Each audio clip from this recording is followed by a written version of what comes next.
दोस्तों, आप सभी का स्वागत है पॉप टून्स ऑफिशियल स्टोरीज में। सो दोस्तों, ये नई कहानी शुरू होने से पहले जल्दी से इस वीडियो को लाइक, शेयर एंड कमेंट कर दीजिए और हमारे इस नए चैनल को सब्सक्राइब कर दीजिए, क्योंकि हम आते हैं हमेशा एक नए किस्से के साथ। मान्या दुखी तो थी, पर वो फटाफट तैयार होने लग जाती कि उसके एंगेजमेंट की ड्रेसेस और कॉस्ट्यूम तो आज ही तो देखना खरीदना जो था दुकान से। तभी फिर वहाँ पे मान्यता की बड़ी बहन निशा आ जाती है और उसे दुखी देखकर कहती है, अरे मैडम, कहाँ जाने का प्लान बन रहा है? जा रही हो तो इतना दुखी क्यों लग रही हो? दीदी, वो एंगेजमेंट की ड्रेसेस और कॉस्ट्यूम्स और कुछ फाइनल करने के लिए आज ही जाना था, पर सुबह कुछ स्टेज का काम करने की वजह से वो बिजी हो गया, तो नहीं आ सकती, मुझे अकेले जाना पड़ेगा, तो मैं काफी ज्यादा दुखी हूँ। ओह अच्छा, मैं इधर ही गई थी, इसमें कौन सी बड़ी बात है, तुम अकेले चली जाओ मान्यता। ठीक है, मैं जा रही हूँ, तुम मम्मी को बता दियो। ये सब कह के वहाँ से मान्यता कुछ ड्रेसेस और कॉस्ट्यूम के लिए चली जाती है और इधर निशा चलो चली गई मान्यता। क्यों ना जो मैंने पहले एंगेजमेंट वाले दिन बोला था आज वो कर दूं। वैसे भी मान्यता अकेले गाड़ी में जा रही है और जिस रास्ते से कॉस्ट्यूम और ड्रेसेस खरीदने जा रही है वो रास्ता एकदम सुनसान होता है। लगता है निशा कुछ करने वाली है। हमने कभी नहीं सोचा था कि उसकी बड़ी बहन निशा अपनी ही छोटी बहन के साथ ऐसा खेल खेल सकती है। हेलो, हाँ, प्लान एंगेजमेंट वाले दिन नहीं, आज ही होना चाहिए। मैं सारी डिटेल्स भेज रही हूँ, जल्दी से प्लान शुरू हो जाना चाहिए। और उधर मान्यता ड्रेसेस और कॉस्ट्यूम्स और कुछ फाइनल चीजों के बाद अपनी गाड़ी से ही ड्राइव करते जब घर आ रही होती है, तब उसको अपनी बड़ी बहन निशा का कॉल आता है। अरे, ये तो दीदी का कॉल है, ये मुझे अभी क्यों कर रही है? हाँ, जरूर कुछ एंगेजमेंट का कुछ और काम हो सकते हैं। एंगेजमेंट में कितने परेशानियां जाती हैं। कॉल लगाती हूँ दीदी को भी। मान्यता जब दीदी को कॉल उठे वापिस से करती थी तो कॉल उठ नहीं रहा था, जैसे कि बिजी बस दिखाया जा रहा था। हेलो दीदी, हेलो। अरे, ये दीदी तो कॉल ही नहीं उठा रही है। रिमशा को अपनी पूरी की पूरी पिछली लाइफ के बारे में याद आ जाता है, पर उसको समझ में एक बात नहीं आती है कि वो ये है, मुझे अच्छी तरीके से मेरी पूरी जिंदगी के बारे में याद आ गया है, पर उसको कौन से वक्त था? मैं उसको बस टैक्सी नहीं, शायद अपनी गाड़ी से ही मैं जब घर आ रही थी तो उसके बाद हुआ क्या था, मुझे क्यों कुछ याद नहीं आ रहा। और कुछ महीने पहले सुशील का एक्सीडेंट हुआ था, उसने अपनी पूरी की पूरी जिंदगी भूल दिया था। उसके बाद तो वो अच्छे से बिहेवियर करता था, उसके बाद जब उसको अपनी पुरानी लाइफ का याद आ गया होगा, जिसकी वजह से मुझसे नफरत करने लगा। और इन सब के पीछे और कोई नहीं, मेरी बड़ी बहन निशा ही है।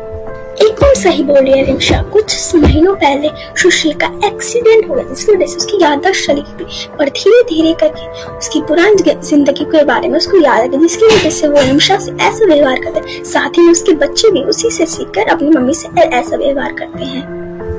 मैं इस निशा को बिल्कुल छोड़ने नहीं वाली हूँ, इसी की वजह से ये सब हुआ है।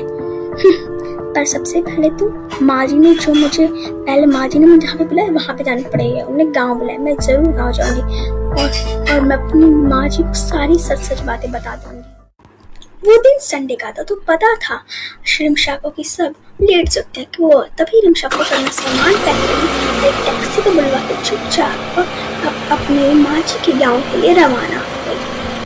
कुछ ही देर में रिमशा अपनी माँ जी के गाँव पहुँच जाती और चौखट पर ही भावना रिमशा का इंतजार कर रही होती है।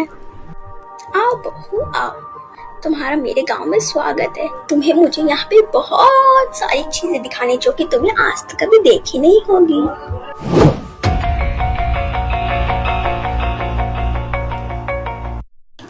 अरे आप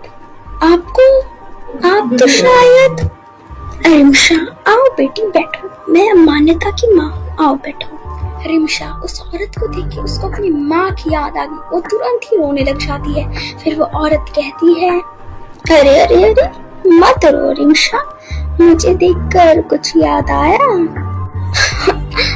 माँ, मुझे सब याद आ गया है। आपकी बेटी मान्यता मेरी बड़ी दीदी निशा भी थी।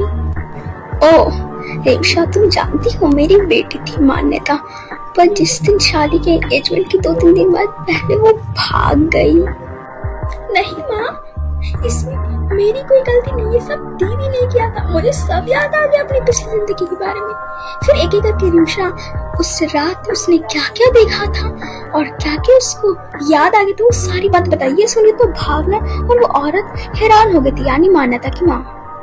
क्या रिमशा बेटी, ये सब क्या बोले जा रही हो तुम?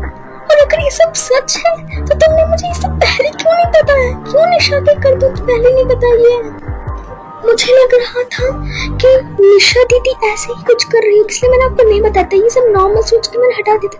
पर माँ जी, आप यहाँ पे क्या कर रहे हैं? और निशा दीदी कहाँ पर है? बेटी, अगर तुम्हारी शादी सुशील से हो गई है, पर मेरी बेटी तो निशा सुशील को पसंद करती है और वो उसी से जल्दी शादी भी करने वाली है। मेरा सारा बिजनेस तो निशा ही संभालती है। मैं तो यहाँ पे गाँव में आकर रहती हूँ। अब अच्छी तरीके से रिमशा को समझ आ गया था कि उसकी बहन सुशील को चाहती थी, इसलिए उसने ये सारा घटिया प्लान बनाया है।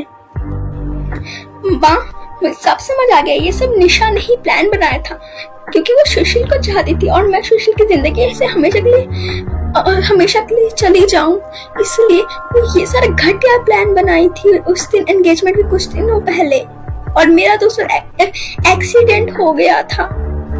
हाँ, ये सब, पर निशा ने तो मुझे उस दिन एंगेजमेंट के कुछ दिन पहले तो कुछ और ही बताया था। हाँ, अब तक तो एक्सीडेंट में काम खत्म हो गया है। चलो, अब मैं अपना एक्टिंग शुरू करती। फिर निशा एक क्लिप बोर्ड वही उठाई जिसमें वो लिख रही थी कुछ। उठाते ही वो जोर जोर से चिल्ला कर बोलने लगी, मम्मी मम्मी, ये देखो, ये मान्यता ने क्या लिख कर दिया है। निशा, हाँ बेटी बोलो, क्यों इतनी जोर जोर से चिल्ला रही? मुझे बहुत काम है। माँ, ये देखो मान्यता ने क्या लिखा है इस नोट पे, अब क्या करेंगे हम?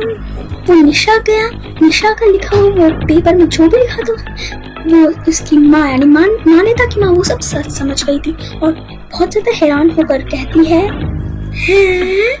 ये क्या लिखी है ये मान्यता? ये सब क्या लिखती?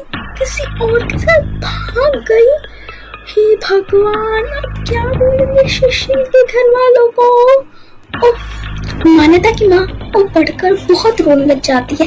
कैसे मना करेंगे सुशील के घर वालों की? उनकी तो बहुत बेइज्जती के साथ साथ इतनी प्रिपरेशन भी हो गई एंगेजमेंट की। और सीना तान के निशा कॉल करके सुशील के घर वालों को बता देती है कि कैसे उस मान्यता भाग गई है। सुशील के घर में भी आफत मच गई थी, क्योंकि दोनों ही परिवार बड़े ही खानदानी थे। अब तो बहुत इंसल्ट हो गई है ना?